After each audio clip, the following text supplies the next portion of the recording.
The city was a restless pulse that October, the nights thick with a heat that clung to your skin like a forbidden promise. I'm Mia, and this isn't my story, not really. I'm just the one who saw it unfold, the one who couldn't look away when the shadows grew heavy with sin. It was my friend Olivia and her neighbor Ryan, a man with a voice like gravel and eyes that burned with a hunger you could feel across a room. Olivia was the spark, and he was the fire that consumed her. Olivia was 30, all soft curves and quiet fire, with a smile that could unravel a man's restraint, and a body that made you notice. She'd been married to Ethan for 5 years, a man who loved her, but whose steady presence left her restless, yearning for something she couldn't name. Ryan lived next door, 33, tall and rugged, with hands that looked like they could fix anything or break everything. I saw it the first time I visited Olivia's house for coffee, the way the air shifted when Ryan stopped by, his gaze lingering on her like a touch. I was there one afternoon dropping off a cookbook Olivia had asked to borrow. The house was quiet, the kind of quiet that hums with secrets, the windows open to let in the faint autumn breeze. Olivia answered the door, her sundress loose and clinging to her hips, her hair spilling over her shoulders like dark honey. "Mia, you're a lifesaver," she said, her voice light but her eyes restless, darting toward the backyard. Ryan was there fixing a broken fence, his shirt damp with sweat clinging to his back, his arms flexing with each movement. He looked up, his smile slow and deliberate, but it wasn't me he was after. We sat in the kitchen, the three of us, the hum of the city faint through the open windows, the sunlight casting soft shadows across the room. Olivia leaned against the counter, her dress riding up just enough to show the curve of her thigh. Ryan's eyes followed, lingering on the soft skin glowing in the warm light. I felt it then, the undercurrent sharp and electric like a wire sparking in the dark. They weren't talking much, but their silence was loud, heavy with things that shouldn't be said. I should have left, but I didn't. I stayed, caught in the pull of something forbidden. Olivia laughed at something Ryan said, her head tilting back, her throat exposed. His gaze was fixed, unblinking, like a man staring at his own downfall. "You're handy, you know that," she said, her voice low, teasing, but edged with something darker. He met her eyes, his lips parting just enough to let the moment hang. "Only when it matters," he said, his voice a soft challenge, his eyes locked on hers. The air shifted, grew thicker, like the moment before a spark catches fire. I shifted in my seat, my skin prickling. I wasn't supposed to see this, but I couldn't stop watching. The coffee pot gurgled, and the room grew warmer, the air thick with tension. Olivia's dress slipped off one shoulder, revealing a hint of lace, and she didn't fix it. Ryan's voice grew softer, his words more deliberate, each one landing like a touch. "You're different today," he said, stepping closer, his hands resting on the counter near her, "like you're waiting for something." Olivia's smile was slow, almost dangerous. "Maybe I am," she said, her voice a low hum, her eyes never leaving his. I felt like an intruder, but my feet wouldn't move. The afternoon light pulsed, but it couldn't drown out the beat of my heart. Then it happened. Olivia stood stretching her dress, riding up to show a sliver of her waist, the curve of her hip. She crossed the room to get a glass of water, her movements slow, deliberate, like she knew he was watching. Ryan's eyes followed his jaw tight, his hands flexing. When she passed him, her hand brushed his arm, accidental or maybe not. His fingers caught hers just for a second, and I saw it, the spark, the flare of something forbidden. She didn't pull away. She stood there, her breath shallow, her eyes searching his face. "Careful, Olivia," he murmured so low I barely heard it. This is a dangerous game. She didn't answer, just let her fingers linger in his before slipping free. My heart was pounding, now my mouth dry. I knew I should say something, break the spell, but I didn't. I was trapped, a witness to something I couldn't unsee. Olivia leaned against the counter, closer to him now, her hip brushing his. The room felt smaller, the walls closing in the air, thick with want. I mumbled some excuse about a call and stood to leave, but their eyes were on each other, not me. As I reached the door, I glanced back. Ryan's hand was on her wrist, his thumb tracing slow circles. She wasn't stopping him. I stepped outside, the autumn air cool against my skin, but it couldn't wash away what I'd seen. Olivia, so reckless, so alive in her desire. Ryan, a man who knew exactly what he was doing, and me, the fool who saw it all and did nothing. I walked to my car, the city's lights blurring, but I couldn't shake the image of her wrist in his hand, the way her eyes burned when she looked at him. I knew it wasn't over. It was just beginning. Days later, I saw Olivia at a cafe, her fingers wrapped around a coffee mug, her eyes distant, like she was chasing a memory she couldn't catch. She looked different, sharper, like a woman who'd tasted something forbidden and couldn't forget the flavor. I sat across from her, my heart heavy with what I'd seen. I wanted to ask about Ryan, about that afternoon, about the way his touch lingered on her skin, but the words wouldn't come. She didn't bring it up either, just smiled, that half smile of hers, the one that hid more than it showed. "You okay?" I asked, my voice too careful. She shrugged, her blouse slipping down her shoulder, revealing a faint mark, a shadow maybe, or something else. "Just restless," she said, her voice low, like she was confessing to the coffee instead of me. "The house, it's too quiet sometimes, too heavy." I knew she wasn't talking about the house. She was talking about him, Ryan. The way he filled every moment, every silence with that slow burning intensity of his. I didn't push her. I couldn't. But I saw it in her eyes, the hunger, the guilt, the thrill of crossing a line she couldn't uncross. She leaned forward, her perfume sharp and sweet, and said, "You ever feel like you're falling into something you can't stop?" I nodded, though I didn't know what she meant. Not really. But I'd seen it that afternoon, the way her body leaned toward his, the way her breath caught when his fingers grazed her wrist. It wasn't just desire. It was something deeper, something that clawed at you until you bled.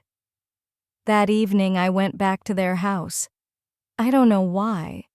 Maybe I wanted to see if the air still crackled, if the fence still held their secrets. Olivia was in the living room, the lights low, her dress thin enough to show the outline of her body. Ryan was there too, standing by the window, his shirt unbuttoned, his eyes on her like she was the only thing in the world. Ethan was at work, oblivious, probably buried in paperwork. I stood by the back door, hidden in the shadows, my pulse loud in my ears. "Olivia!" He called, his voice low, rough, like he'd been holding it in too long. She turned her hair, catching the lamplight, and walked toward him too close. Her hand brushed his arm as she handed him a glass, and I saw it again, the spark, the heat, the way her fingers lingered just a second too long. He didn't move away.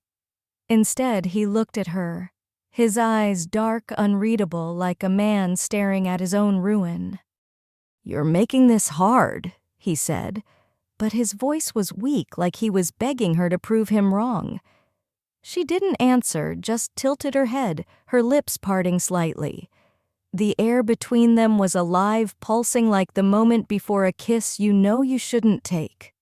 I wanted to shout to break the spell, but my voice was gone, swallowed by the weight of what I was seeing. Olivia stepped closer, her bare foot brushing his, her dress swaying against her hips. What if I don't want to stop? She whispered so soft I barely heard it. His hand twitched like he was fighting himself. But then it was on her waist, his fingers digging into the fabric, pulling her closer.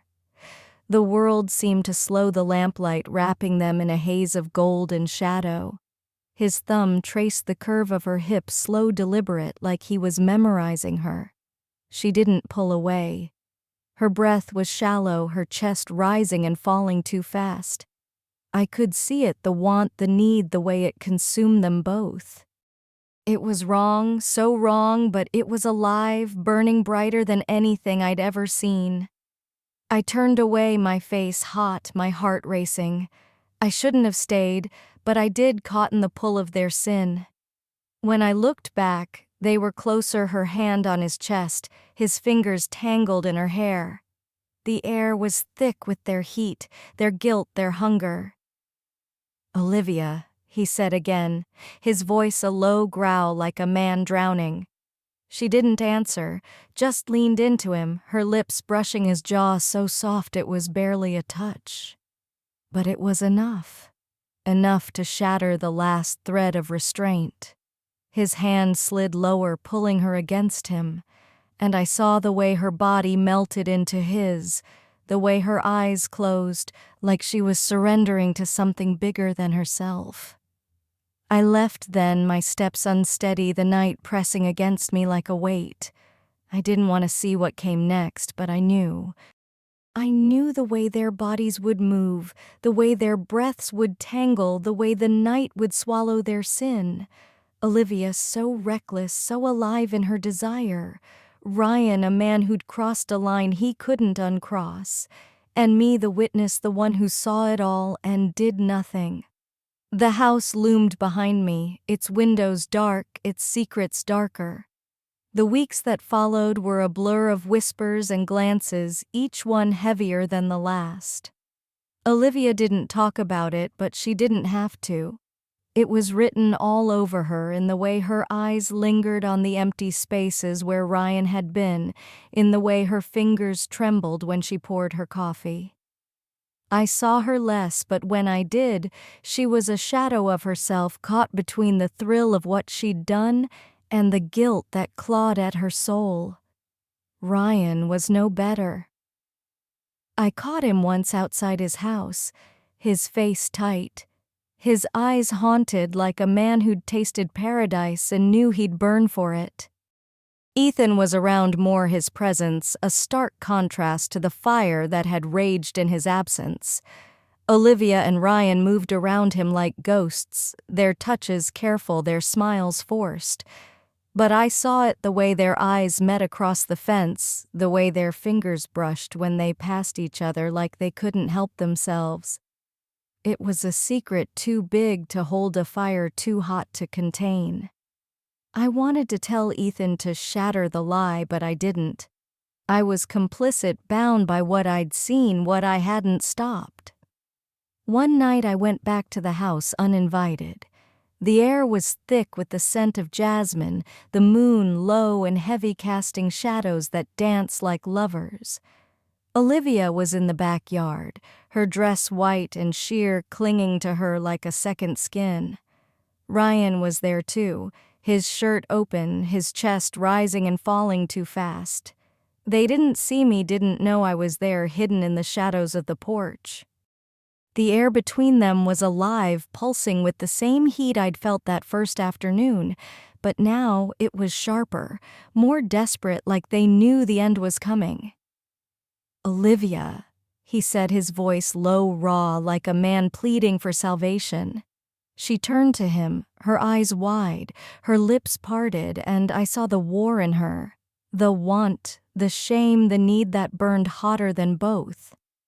"We can't keep doing this," he said, but his hand was already on her, his fingers tracing the curve of her neck, sliding down to her shoulder. She shivered, her body leaning into his touch, her breath shallow. "Then why don't you stop?" She whispered, her voice a challenge, a dare. He didn't answer, just pulled her closer, his hands gripping her waist, his lips brushing her throat. She gasped, her fingers tangling in his hair, her body arching against his. The moonlight painted them in silver, their shadows merging into one. It was beautiful and terrible, a dance of desire and destruction. I wanted to look away, but I couldn't. I was trapped, a witness to their sin, their surrender. His hands slid lower, pulling her dress up, exposing the curve of her thigh, the soft skin glowing in the moonlight. Her breath was ragged, her moans soft and desperate, like she was drowning in him. The night seemed to hold its breath, the world narrowing to the two of them, their bodies pressed together, their desire a living thing. "Ryan," she whispered, her voice breaking, and he answered with a kiss, deep and hungry, like he was trying to consume her. I saw the way her body responded, the way her hands clutched at him, the way her eyes closed as if she could block out the world. But the world was there, waiting, ready to judge.